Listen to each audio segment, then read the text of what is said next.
अस्सलाम वालेकुम व्यूअर्स, मैं हूं समीना पाशा। उम्मीद है आप लोग खैरियत से होंगे। व्यूअर्स, कुछ अहम खबरें और अपडेट्स लेकर इस व्लॉग में आपके सामने हाजिर है। जनाब, खबरें इंपॉर्टेंट हैं। आज इमरान खान साहब की बहनें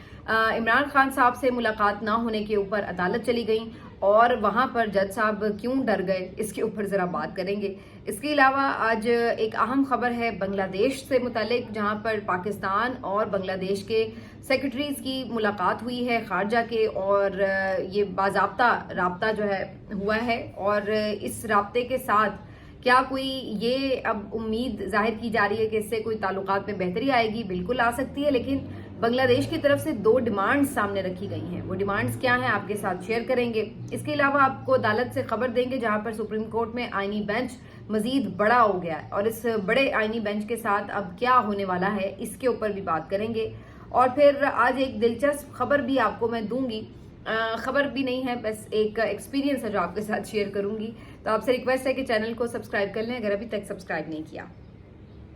तो सबसे पहले आज आपको बताते हैं कि कोर्ट कचहरी में क्या हुआ। अलीमा खान साहिबा, उनकी बहनें और पीटीआई की दीगर क़यादत आज इस्लामाबाद हाई कोर्ट पहुंची, और ये बेसिकली जो तौहीन अदालत का केस है उस सिलसिले में पहुंची कि किसी तरह इनकी दरख्वास्त पर समाअत हो जाए, क्योंकि इमरान खान साहब से मुलाकात का ऑर्डर खुद अदालत ने दिया था, लेकिन अदालत के ऑर्डर के बावजूद भी उनकी मुलाकात नहीं होने दी जा रही। तो तौहीन अदालत की दरख्वास्त लेकर ये लोग पहुंचे हैं। दरख्वास्तें पहले भी दायर हुई हैं, लेकिन उनके ऊपर समातें नहीं हुई। तो आज ये लोग वहां पर पहुंचे कि जज साहब के रूबरू जो है वो अपना मौक़िफ़ पेश करेंगे।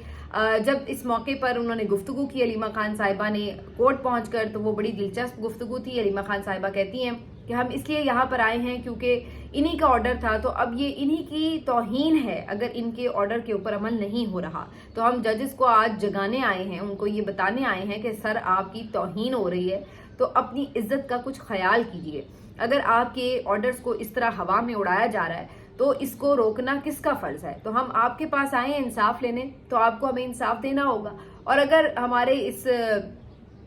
पूरे मामले के ऊपर कोई ऑर्डर जारी नहीं होता तो फिर हम बार बार यहाँ आएंगे, यहीं बैठ जाएंगे, यहीं पे धरना दे देंगे। अडयाला के सामने तो वैसे ही धरना नहीं देने दिया जा रहा, तो उन्होंने कहा कि हम यहीं बैठ जाएंगे क्योंकि इन्होंने ही हमें, अदालत ने ही इंसाफ देना है और अपना जो ऑर्डर है उसके ऊपर अमल भी करवाना है। तो अलीमा खान साहिबा की बड़ी इंपॉर्टेंट गुफ्तगू थी। साथ ही साथ उन्होंने ये भी कहा कि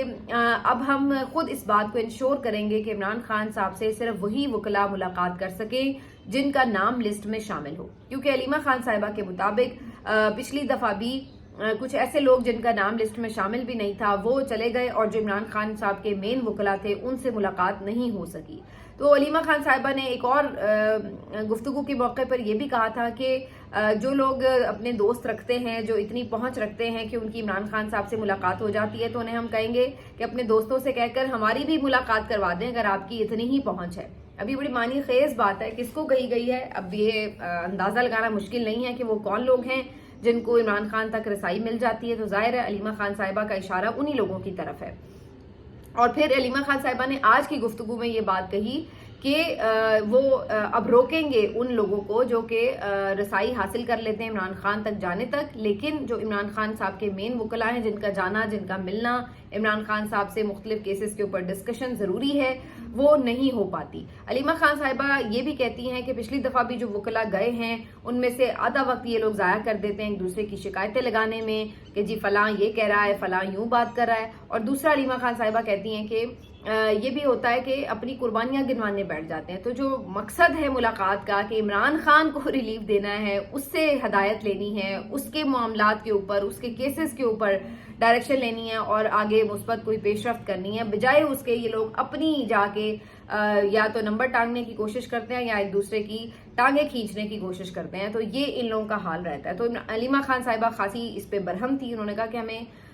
कोई इतराज नहीं है, जो जब मिलना चाहता है जरूर मिले, लेकिन जो कम अज कम जब वकला वाला दिन हो तो उस दिन सिर्फ वही वकील रहनुमा जाएं जो इमरान खान साहब के केसेस को लीड कर रहे हैं। तो ये आज उनका बड़ा वाजे मौक़िफ़ था, और उन्होंने कहा कि आइंदा अगर हमने ऐसा देखा कि कोई और अंदर जा रहा है तो हम उसको बाकायदा खड़े होकर रोकेंगे।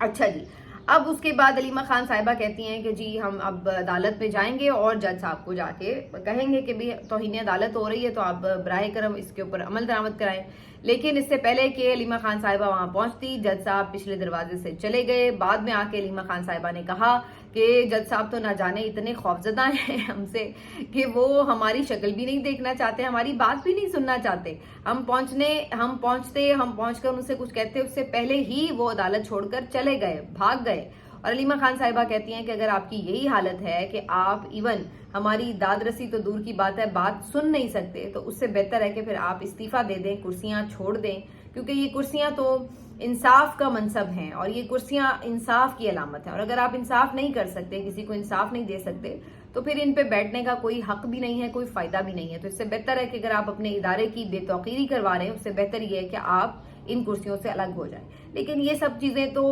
ان لوگوں کو کہی جائیں جو کہ کوئی احساس رکھتے ہوں, کوئی ضمیر رکھتے ہوں, کوئی اصول کے اوپر کمپرومائز نہ کرنے والے لوگ ہوں. یہاں تو آپ کو پتا ہے کہ یہ ججز لائے ہی کیوں گئے ہیں, تو انہیں کیا ضرورت پڑی ہے کہ وہ اتنی جو ہے جذباتی گفتگو سنیں علیمہ خان صاحبہ کی اور آئین اور قانون کی گفتگو سنیں, کیونکہ انہوں نے کرنا وہی ہے جو انہیں حکم ملا ہے, تو وہ کیوں آئین اور قانون کی بات کریں. آئینی بینچ کے حوالے سے بھی یہی مزیدار خبر ہے کہ آئینی بینچ میں مزید 2 ججز کا اضافہ کر دیا گیا اور کل ملا کے کوئی 15 ججز جو ہے وہ بن چکے ہیں. آئینی بینچ جو ہے کافی بڑا ہو گیا ہے اور اب اس میں جسٹس عقیل عباسی اور جسٹس علی باقر نجفی, ان دونوں کو بھی شامل کر دیا گیا. عقیل عباسی صاحب کی بھی ابھی کچھ عرصہ پہلے ہی یہاں پر تعیناتی ہوئی تھی, اور علی باقر نجفی صاحب تو ابھی چند دن پہلے ہی سپریم کورٹ کے جج بنے ہیں. اور اب ان جونیئر ججز کو بھی اسی سپریم کورٹ میں آئینی بینچ کا حصہ بنا دیا گیا ہے. اب آپ اگر اس کی کانسٹیٹیوشن دیکھیں تو آپ کو بڑا مزہ آئے گا دیکھ کے, دلچسپ لگے گا کہ بڑے طریقے کے ساتھ سارے جو جونیئر ججز ہیں وہ سب آئینی بینچ کا حصہ بنا دیے گئے ہیں, اور جو سینئر ججز جو کہ ایک اپنا مہارت رکھتے ہیں آئینی مقدمات اور آئینی معاملات کے اوپر, ان کو بڑے طریقے کے ساتھ اس آئینی بینچ سے علیحدہ کیا گیا ہے. یعنی کہ جسٹس اطہر من اللہ, جسٹس عائشہ ملک صاحبہ, جسٹس منیب اختر صاحب اور جسٹس منصور علی شاہ صاحب, ان سب کو بڑے طریقے سے آئینی مقدمات سننے سے الگ کر دیا گیا ہے. اور باقی جتنے بھی ججز پہلے والے جو موجود تھے اور جو نئے جتنے بھی لاٹ انہوں نے بھرتی کی ہے وہ سارے اٹھا کے آئینی بینچ میں ڈال دیے ہیں. تو بیسیکلی انہوں نے کیا کیا ہے کہ اپنی نمبر گیم پوری کی ہے. آپ کو پتا ہے کہ انہوں نے جو نئی قانون سازیاں کی ہیں اس کے مطابق اگر آپ اپیل سنتے ہیں کسی فل کورٹ کے خلاف یا کچھ, تو اس صورت میں پہلے سے بڑا بینچ چاہیے. تو جو پہلی مخصوص نشستوں کی اپیل تھی یا جو کیس تھا بیسیکلی وہ 13 ججز نے سنا تھا, تو اب انہوں نے 15 ججز پر مشتمل آئینی بینچ بنا دیا ہے تاکہ یہ 15 ججز جو ہیں وہ بیٹھ کر اس کا دوبارہ سے کیس سنیں. اور پھر اس کے بعد چونکہ یہ ججز تو آپ کو پتہ ہی ہے کہ کتنے زبردست ہیں, اور یہ تو پھر آپ کو پتہ ہے حکومت کے خلاف تو فیصلہ آنے کا امکان ہی نہیں ہوگا, تو لہٰذا کوشش یہ ہوگی کہ اس اپیل میں لے جا کر وہ جو کیس ہے اس کو ریورس کر دیا جائے فیصلے کو, اور یہ جو نشستیں ہیں یہ حکومت کی جھولی میں ڈال دی جائیں. تو یہ جو اب مخصوص نشستوں کی گیم ہے, ویسے تو یہ نہ بھی حکومت کو دیں, مجھے تو سمجھ نہیں آ رہی کہ اتنا زیادہ کھل کے پورا تماشا لگانے کی آخر ضرورت کیا ہے. بھئی آپ نے اگر پہلے جو آرڈر آیا ہوا ہے اس کے اوپر عمل نہیں ہوا ہے, 1 سال ہو گیا ہے, تو تب بھی کون سا کسی نے آپ کی ٹانگ توڑ لی ہے, اور کون سا کوئی اس کے اوپر احتجاج شروع ہو گیا, یا کون سا کوئی آپ کا آ کے آپ کو سوال کر رہا ہے. تو بھائی ٹھیک ہے, اگر نہیں آپ نے دینی وہ تو سب کو نظر آ رہا ہے کہ آپ نہیں دے رہے اور آپ عدالتوں سے اوپر ہیں, آپ کی مرضی چل رہی ہے, تو بات ختم ہے. اس سے آگے اتنی اب اس کے لیے آئینی کور پہنانے کی ضرورت ہی کیا ہے؟ نہیں, آئینی کور پہنانے کی ضرورت کیا ہے؟ نہ پہنائیں آپ آئینی کور, بیٹھے رہے ڈنڈا لے کر اور کہیں کہ جی نہیں دیتے, خدا حافظ. اس میں کون سی ایسی بات ہے؟ تو بہرحال یہ جو سینئر 4 ججز ہیں جو کہ ایکسپرٹ ہیں آئینی معاملات کے, ان کو ہٹا دیا گیا ہے, اور باقی سارے جو کرمنل مقدمات, سول کیسز سننے والے, ٹیکس کے معاملات سننے والے, اس طرح کے سارے جو ججز ہیں وہ اٹھا کے آئینی بینچ میں بھر دیے گئے ہیں. اور بائی دا وے جب یہ آئینی بینچ بنایا گیا تھا تو اس وقت جو لاجکس پیش کی جاتی تھی نا وزراء کی طرف سے, وہ یہ تھی کہ جی آئینی مقدمات کی وجہ سے ٹائم بڑا ویسٹ ہوتا ہے اور ججز جو ہیں وہ سارے اس میں پورا دن لگے رہتے ہیں, جس کی وجہ سے باقی جو سائل ہیں وہ بڑے متاثر ہوتے ہیں. تو بڑی اب تیزی کے ساتھ جو ہے وہ مقدمات کے فیصلے ہوں گے, کیونکہ آئینی بینچ صرف اسپیسیفکلی یہ جو آئینی معاملات ہیں اس کو فٹافٹ حل کرے گا. باقی جو بینچز ہیں وہ ریگولر مقدمات کو دیکھیں گے, تو اس طرح بڑی تیزی سے کام ہوگا. تو یہ بھونڈی قسم کی جو لاجک تھی وہ دی جا رہی تھی. اور آج صورتحال یہ کہ آئینی بینچ ہے جس کو بنے ہوئے پتہ نہیں 6-7 مہینے ہو چلے ہیں تقریباً, اس دوران انہوں نے ایک بھی اہم مقدمے کا فیصلہ ابھی تک نہیں دیا. ملٹری ٹرائلز والا جو معاملہ تھا وہ تقریباً 4-5 مہینے سے سماعت چل رہی ہے, اور اس تک کا بھی یہ فیصلہ ابھی تک نہیں کر سکے. इसी तरह दीगर बहुत से आम मामला, जजेस की ट्रांसफर, 26वीं आईनी तरमीम, इलेक्शन कमीशन का इलेक्शन की धांधली का केस, कितने ही और केसेस हैं जिनके ऊपर अभी तक भी कोई इस जो आईनी बेंच है इसने या तो समाअत ही नहीं की, अगर की है तो लंबी तारीख दे दी है, और कोई किसी एक मुकदमे का भी, किसी एक अहम मुकदमे का भी फैसला ये आईनी बेंच नहीं कर सका। तो ये हीरे जो चुन चुन कर आपने लगाए हैं, जिनको आप लाखों रुपए तनख्वाहें दे रहे हैं, मुराद दे रहे हैं, इनकी हकीकत क्या है वो मैं आपको बता रही हूँ कि ये इनका मकसद था बेसिकली कि उल्टा ये आईनी मुकदमात को खू खाते डाल दिया जाए, इनके ऊपर कोई पेशरफ्त ना हो, और अगर हो तो वो सिर्फ मर्जी के मुताबिक हो। तो ये कुछ किया है आपके लाडले लानती किरदार काजी फैज ईसा ने आपकी अदलिया के साथ, और उसके बाद उसी कंटिन्यूटी को आगे बढ़ाया जस्टिस याया आफरीदी ने। तो इन दोनों को बहुत मुबारक हो। बाकी मुकदमात का हाल इस वक्त ये हो रहा है। मैं तो ज्यादातर बात ही नहीं करती अदालती मामलात के ऊपर, क्योंकि इनसे तो अब जिसको कहा जाना है कि 0% भी कोई उम्मीद नहीं है कि इन्होंने कोई इंसाफ फराहम करना है, तो लिहाजा इस मामले को छोड़ें। बस ये इसमें मुझे दिलचस्प खबर बतानी थी आपको कि सारे जूनियर जजेस जो हैं वो आईनी बेंच का हिस्सा बन चुके हुए हैं, और आगे इनका प्लान क्या है वो मैंने आपको बताया। अब आगे चलते हैं जी कि क्या हो रहा है जनाब। बांग्लादेश और पाकिस्तान के सेक्रेटरी खारजा की मुलाकातें हुई हैं, जिसके बाद मजे की बात यह कि जब पहली तस्वीर जारी हुई तो बड़े जो PMLN वाले भंगड़े डाल रहे थे और कहने लगे कि देखें जी हमारी सफारतकारी कितनी ज़बरदस्त है, अब तो बांग्लादेश के साथ भी ताल्लुकात नॉर्मल होने जा रहे हैं, ये हो गया वो हो गया। अब अंदर की खबर ये पता चली है कि बाज़ाब्ता तौर पर बांग्लादेश ने पाकिस्तान से अपने कुछ पैसे मांग लिए। उनका कहना है कि आपने जो 1971 में किया जब मुल्क अलहदा हुआ, तो उस वक्त कुछ आपके ऊपर ड्यूज हैं जो कि आपको क्लियर करने हैं, और वो कोई 4 और कुछ मजीद अरब डॉलर हैं, कोई 4 अरब 10 करोड़ डॉलर की रकम बनती है। और उन्होंने कहा कि जी वो जरा हमारे हवाले करें। दूसरा उन्होंने कहा कि बाज़ाब्ता 1971 के वाकयात के ऊपर मुआफी भी मांगी जाए। तो ये 2 मुतालबात किए हैं बांग्लादेश ने। तो अब आइए जरा मांगे जरा बाज़ाब्ता माफी और दे उनको पैसे। अब पैसों के हवाले से तो साफ ये कह देंगे कि जनाब पैसे तो हमारे पास कोई नहीं है, लेकिन माफी मांगने में वैसे कोई हर्ज नहीं है, क्योंकि जो कुछ हुआ है अब तो Hamoodur Rahman commission report public भी हो चुकी है, सबको पता है कि उसमें क्या है। तो उसके बाद तो कोई गुंजाइश नहीं है ये समझने में कि गलती किधर थी और कहाँ थी, और हम लोगों ने ही उनके साथ जाती की, तो फिर माफी मांगने में कोई एतराज नहीं होना चाहिए। हम लोग से मुराद उस वक्त की जो भी आपकी अस्करी और सियासी क़यादत थी, तो वो लोग माफ़ी मांगे जनाब। अवाम तो कभी भी नहीं ज्यादती कर रही होती, तो अवाम का क्या लेना देना, तो मांगे हम माफ़ी। ज़रा आप लोगों के भी होश ठिकाने आए जो कुछ आप करते रहे इस मुल्क के साथ। अब जी मियाँ इबाद फारूक की एक वीडियो जो है वो काफ़ी वायरल हुई है। मियाँ इबाद फारूक जो है वो आपको पता है मिलिट्री ट्रायल भुगत चुके हैं, सजा उन्हें 10 साल सुनाई गई। उसके बाद अब कोट लखपत जेल में दीगर मुकदमात में भी कैद हैं, और एक पेशी पर ये आए थे, कल या परसों का वाकया, कल है शायद पेशी पे आई है। और इस दौरान इन्होंने बड़ी जज्बाती किस्म की इमरान खान के लिए गुफ्तगू भी की, और साथ साथ इन्होंने बड़ी नारेबाजी भी की, और जो इनका एक पूरा औरा था, जो इनकी बॉडी लैंग्वेज थी वो बड़ी एग्रेसिव किस्म की थी, जिसके ऊपर बड़ी पजीराई इनको मिल रही है पूरे सोशल मीडिया पर। PTI के कारकुन जो है बड़ा जोश महसूस कर रहे हैं उनको देखकर, क्योंकि कैदी वैन के अंदर से भी ये नारे लगा रहे थे कि मेरा सब कुछ, मेरा नफ्स इमरान खान पर कुर्बान, मेरा लीडर जो है उस जैसा कोई लीडर नहीं है, और आपको पाकिस्तानियों सिर्फ वही बचा सकता है, तो उसके लिए इकट्ठे हो जाओ। ये उनका मैसेज था जो कैदी वैन से वो दे रहे थे, और साथ साथ वो बड़े ज़ोर से नारे भी लगा रहे थे। और उसके बाद जो बाहर लोग मौजूद थे वो उनके नारों का जवाब भी दे रहे थे, और उनको भी शेर का बच्चा और बब्बर शेर कह रहे थे, क्योंकि जिस अंदाज से पुलिस में घिरे हुए थे, हथकड़ियों में जकड़े हुए थे, इसके बावजूद जो उनकी बॉडी लैंग्वेज थी एग्रेसिव, और आंखों में कोई खौफ नहीं था, बल्कि बड़े दलेराना अंदाज में वो अपनी बात कर रहे थे और अपने लीडर के हक में नारे लगा रहे थे। तो ये बड़ा एक अनप्रेसिडेंटेड सा हमें सारा मंजर लगता है, क्योंकि इस कदर मोहब्बत आमतौर पर आज के दौर में हम अपने लीडर के लिए किसी के लिए नहीं देखते लोगों के अंदर। लेकिन इमरान खान साहब के हवाले से ये बात माननी पड़ेगी, तारीख में ये बात लिखी जाएगी कि इमरान खान पाकिस्तान की तारीख के अभी तक के वो वाहिद लीडर हैं जिनको इस कदर कौम ने प्यार दिया है, इस कदर उनकी मकबूलियत जो है उनको मिली है, और ये बिल्कुल अनमैचेबल है। मैं अब ये नोटिस कर रही थी कि ये बात, चलिए वो तो उनके कारकुन हैं, वो अपना जज्बात का इजहार करते ही हैं, लेकिन ये बात अब कारकुनों से आगे निकल चुकी है, और अवाम भी जिस जिस अंदाज से उनसे अपनी मोहब्बत का इजहार करती है, वो आपको छोटी छोटी निशानियां हर जगह मिलती हैं। मैं एक पर्सनल एक्सपीरियंस आपके साथ आज का शेयर कर देती हूँ। آج میرے بچوں کے اسکول میں ایک چھوٹا سا ایونٹ تھا اور کچھ پریزنٹیشنز وغیرہ تھیں، تو اس سلسلے میں میں گئی تو وہاں پر ایک ان کا سیگمنٹ تھا جس میں مختلف جو بچے تھے وہ کسی اہم شخصیت کا روپ دھار کر اور ان کی جو پوری ہسٹری ہے اس کے بارے میں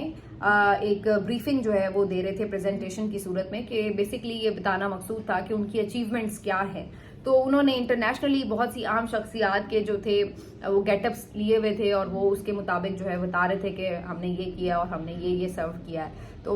مختلف بچے مختلف کردار نبھا رہے تھے، ایک بچے نے قائد اعظم کا بھی کردار نبھایا، ایک بچہ جو تھا وہ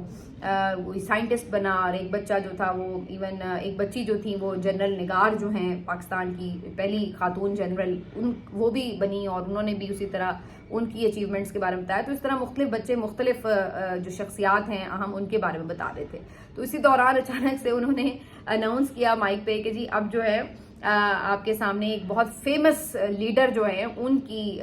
پریزنٹیشن آ رہی ہے، اور جب انہوں نے ان کا نام پکارا تو وہ تھے عمران خان۔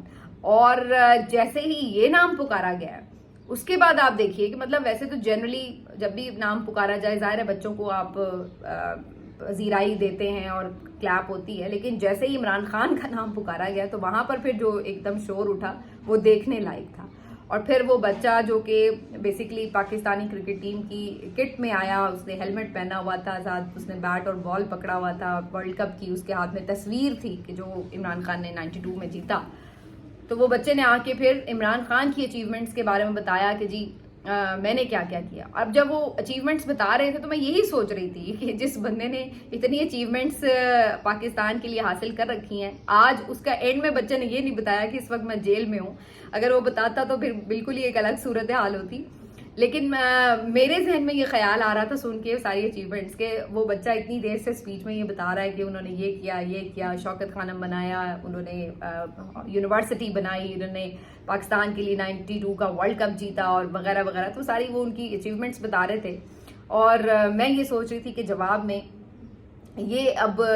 جب یہ کہے گا کہ میں آج کہاں پہ ہوں، میں جیل میں بیٹھا ہوا ہوں، تو پھر کیا ہوگا، اور کیا آپ سوچیں گے کہ آپ اپنے لیڈرز کو، آپ ایسی شخصیات کو کہ جن کو آپ رول ماڈل کی طرح بچوں کو ان کی اچیومنٹس دیتے ہیں کہ بھئی آپ ان جیسا بنیں، ان کے لیے انسپریشن آپ ہوتے ہیں، ان کو آپ آخر میں یہ بتائیں گے کہ بھئی آپ ان جیسا بنیں کیونکہ آخر میں آپ کو جیل بھیج دیا جائے، کیونکہ آپ اگر ملک کے لیے کوئی قوم کے لیے خدمات انجام دیتے ہیں تو پھر آخر میں آپ کا نتیجہ یہ نکلتا ہے کہ آپ کو جیل بھیجا جاتا ہے۔ تو بچے نے بہرحال جیل بھیجنے والی بات تو نہیں کی، لیکن بہرحال جو اناؤنسر تھی ان کی، انہوں نے اس کو ضرور بعد میں یہ کور اپ کیا کہ ہم سب آپ کو دیکھنا چاہتے ہیں، وی وش کہ آپ جلد ہمارے درمیان ہو، تو یہ کر کے انہوں نے اس کو مائنڈ اپ کیا۔ لیکن اس پوری پریزنٹیشن کے دوران جو ایک مطلب آپ سمجھ لیجئے کہ ایک کلیپ تھی اور جو لوگوں کا ایک جذبہ تھا وہ نظر آ رہا تھا۔ تو عمران خان جو ہے وہ اس قوم کی اور اس قوم کے اگلے بچوں کی جو نسل ہے اس تک میں اب اس کی محبت جو ہے وہ چلی گئی ہے۔ کل میں کہیں پڑھی تھی کہ جی شاید آرمی چیف نے کہا ہے یا اسی طرح سے کچھ بات ہو رہی تھی کہ جی کہانی جو ہے اس ملک کی سنائی جائے، تو میں یہی سوچ رہی تھی کہ اب تو اصلی والی کہانی جو ہے نا مطالعہ پاکستان، وہ والی نہیں جو ہم پڑھتے آئے ہیں، جو ہم پڑھ کے بڑے ہوئے، بلکہ اصلی والی جو مطالعہ پاکستان ہے وہ بچوں کو پڑھائی جائے گی، کیونکہ وہ ہم نے اس نسل نے پڑھانی ہے، اور ہم تو بھائی وہی پڑھائیں گے جو ہم دیکھ رہے ہیں، ہم تو وہی بتائیں گے جو ہم نے ایکسپیرینس کیا ہے، جو ہم نے مشاہدہ کیا ہے، جو ہم نے اپنی آنکھوں سے دیکھا ہے، جس سے ہم سب گزرے ہیں۔ تو ہم تو اصلی والی مطالعہ پاکستان پڑھائیں گے، اور انشاءاللہ جو ہماری اگلی جنریشن ہوگی، ہم یہ نہیں بھی ایک صحیح آزادی حاصل کر سکے، ہم نہیں بھی اگر اپنے ملک کو اس قبضے سے چھڑوا سکے، تو انشاءاللہ جو ہماری اگلی نسل ہے وہ ضرور یہ کام کرے گی، یہ آگے چلے گا سلسلہ، یہ یہاں رکے گا نہیں، کیونکہ لوگ اب حق اور سچ کو پہچان چکے ہیں۔ تو آپ جتنا مرضی واویلا کریں، پروپیگنڈا کریں، جتنا مرضی کسی کو فتنہ کہیں، وہ جس کو آپ فتنہ کہتے ہیں، وہ جس کو آپ سمجھتے ہیں کہ یہ قوم کے لیے کوئی نقصان ہے یا قوم کو کوئی تقسیم کر رہا ہے، وہ قوم کو جوڑ کے رکھا ہوا ہے، اس نے وہ قوم کے دلوں میں بسا ہوا ہے۔ تو اب آپ جو مرضی کر لیں، وہ جو محبت ہے لوگوں کے دلوں سے وہ نکل نہیں رہی، وہ چاہے عباد فاروق کی صورت میں ہو جس کے ساتھ تشدد بھی ہوا، جس کے ساتھ جیل بھی ہوئی، جس نے ملٹری ٹرائل بھی بھگتا، جس کا بچہ بھی اسی قید کے دوران فوت ہو گیا، وہ بھی اس نے منظر دیکھا، چاہے وہ عباد فاروق ہو جس کے دل سے آپ وہ محبت نہیں نکال سکے، اور چاہے یہ کوئی یہاں پہ پریزنٹیشن دیتے ہوئے کوئی ایسے بچے جو کبھی اس سے ملے بھی نہ ہوں، لیکن وہ بھی اس کی محبت میں سرشار ہیں. تو یہ ہے جناب آپ کی آج کی حقیقت. ملتے ہیں آپ سے اگلے ویلاگ میں. اپنا خیال رکھیے. اللہ حافظ.